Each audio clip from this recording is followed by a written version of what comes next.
Chapter 31, Trials, Tribulations.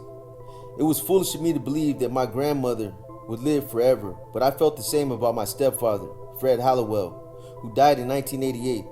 I remember listening to this one strong, proud black man who was now dying of cancer. He whispered in quivering tones that tore at my heart, "Tookie, call the police. Somebody's breaking in the house." Hearing him made me cringe in despair. I could do absolutely nothing for this man who had so often helped me. Though Fred wasn't my biological father, he was the paternal fixture in my life, a man could always call upon in times of trouble or need. After hearing of his death, I stretched out on the mattress on the floor of the cell and visualized my own personal eulogy about him. I wasn't his real son, but Fred did for me what he'd do for any of his 4 children. He tried desperately to protect me from mistakes growing up and from the racist system of the law, an impossible aspiration for any black man. The best thing I can say about Fred is that he loved my mother and was always there for her, and for that, I give him high praise. His impact on my life is forever etched in my mind. Rest in peace, my father. On occasion, the inevitable question, why me, came to me. I wondered how this crooked cycle of misfortune could be reversed. For years, I obliged this system designed to destroy me. Clearly, as long as I continued functioning out of criminal intent and robotic stupidity, I'd be assisting the system with its destructive intent.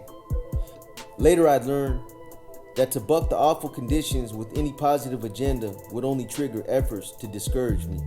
As a guard once told me, "You're here only to die." There's enough intrigue here in prison to put the Central Intelligence Agency to shame. I was not shocked when the classification committee lowered my status to grade B, along with Ghetto, who was fingered as one of my bodyguards. Just weeks earlier, the staff had converted part of East Block's second tier to serve as a lockup for grade B condemned prisoners. When Ghetto and I arrived, Evil, Tretch, and a few others were already housed on the tier.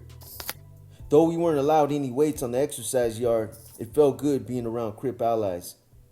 I recall him talking about this black actor, Philip Michael Thomas, who had mentioned during a radio interview a book entitled Perennial Psychology of the Baghdad Ghetto. Evil, Tretch, and I obtained a copy of the book. Though it didn't alter my life as I thought it might, it did cause me to challenge my own stance on personal thoughts, behavior, and the conditions around me. But I was still torn between my fealty to Crippin and becoming a new being. Did Buddha, Raymond, Mac Thomas, Ode, and the rest die in vain? I was embarking upon a task that had broken other men when they altered the course of their lives. A stumbling block was the shallow concern of how other Crips would view my change. To say I wasn't interested in what my peers thought of me would be a lie. I wasn't about to lower my convictions.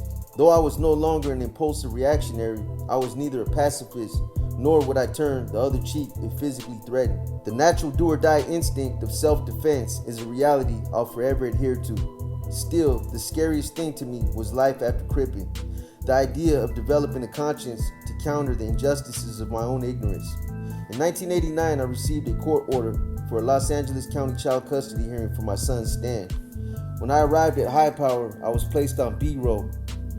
Around the corner on A row was Evil, who had been called down by Cato's attorney months earlier. The following day, Evil reached out to me with a huge plastic bag filled with food, personal care items, and books. Although I was unable to see him or Cato, we communicated through the wall vent, an improvised telephone. Over the years of traveling back and forth to the Los Angeles County Jail, I ran into Crazy D, Timmy Tucker, Animal, Big Bam, and Little Kill Kill. Other than strolling down Crip Memory Lane with them, I found solace in having Animal test me on numerous words, and I returned the favor. Shackled and seated in the Los Angeles County courtroom, I saw my stepsister Dimitri there. I hadn't seen her in nearly a decade. I had hoped to see my son, whom I hadn't seen since 1979. Finally, the judge entered the room, sat shuffling papers for a few minutes, and then rescheduled my hearing for an unspecified date since neither my son nor his mother, Beverly, was present. I was still shell-shocked from being in Los Angeles County Jail in 1979 through 1981. Before my departure, Evil hollered through the vent to ask if I wanted to stay down there a little longer. I shot back, "No way, cuz, I'm ready to split." Even though I was in good company with Evil and other Crips, I wanted out of there, and soon wasn't quick enough. Arriving back at San Quentin, though no delight, was better than being in enemy county jail. In East Block, I was housed a couple of cells from Tretch. Soon, he started sending me books by authors such as Chancellor Williams, Runoko Rashidi, Danita R. Red, Sheikh Anita Diop, Francis Cress Welsing, and Yosef Ben Jokahan, A.J. Rogers, Ivan Van Satima, John H. Clark, and many others. These writers helped reveal the truth about the history of our culture. The more I read, the more I discovered the contradictions in myself and in the world I thought I knew. Somehow I read, nothing remains the same and everything changes. My world would be invisible to the vindictive of myopic staff and others who preferred I remain fossilized in an amber of the Crip legacy. It was slow and difficult for me to shake loose the Machiavellian mentality that served for years as my apologia for manhood. I had always scrapped and struggled for the tiniest of morsels, even self-change. The mental and behavioral evolution that Tretch, Evil, and I were seeking transcended ourselves. It was larger than any one of us as individuals. We wanted a set of standards others could follow, create a natural transition from criminal to black man of learning. We wanted most to understand why we, Crips, chose this path to take in life. We wanted to kick the door wide open so any imprisoned black man could enter and to begin to initiate a productive change within himself. Sometime in 1990, those of us on Grade B and East Block were moved to the Hole, with our property on carts trailing behind. Though everybody else had been scattered on different tiers, Tretch and I were on the same tier with an open cell between us. Not long after our arrival, a man from India calling himself Mahindi was placed in that empty cell. From the moment Mahindi was quietly memorizing names of prisoners for future cell soldiering, cell soldiers are prisoners who will challenge other fighters to fight or throw things on prisoners passing their cells, knowing that they can't get beaten up because they never leave their cells.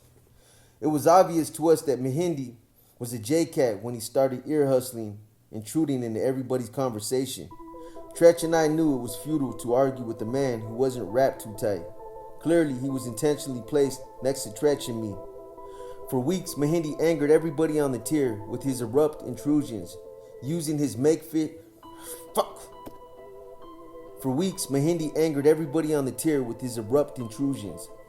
using his makeshift fish line, a long string with a hook used to slide items down the tier from one prisoner to another to snatch up others.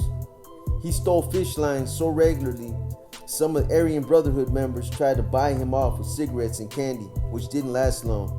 Though we shined Mahindi on, he would bang on the steel toilet and the wall during all hours of the day and night. The guards tried to calm him down, but as soon as they left, he'd bang in rhythm to some imaginary tune in his head. When Mahindi wasn't banging, he held one-sided conversations with Tretch or me. In his whiny, nasal voice, he'd sometimes say, "Hey Tookie, how come you look like Black Hercules, but you speak with a soft voice like a woman? Hell, you should switch voices with Tretch. But maybe you two are playing games with my mind by throwing your voices like a ventriloquist. I'm not crazy, you know, Tookie, Tretch. Is that what you're trying to do? Make me lose my mind? Answer me. Tretch and I sometimes wish for the opportunity to snatch Mahindi by the collar and beat some sanity into him. Damn near everybody on the tier was waiting to catch him during cell search, when each person stands handcuffed outside the cell with no hands available. Feet would have worked just as well. But he was no fool. Mahindi never came out of his cell for searches, yard, or to shower. Since no one was willing to bite, when Mahindi sold wolf tickets, it started driving him batty.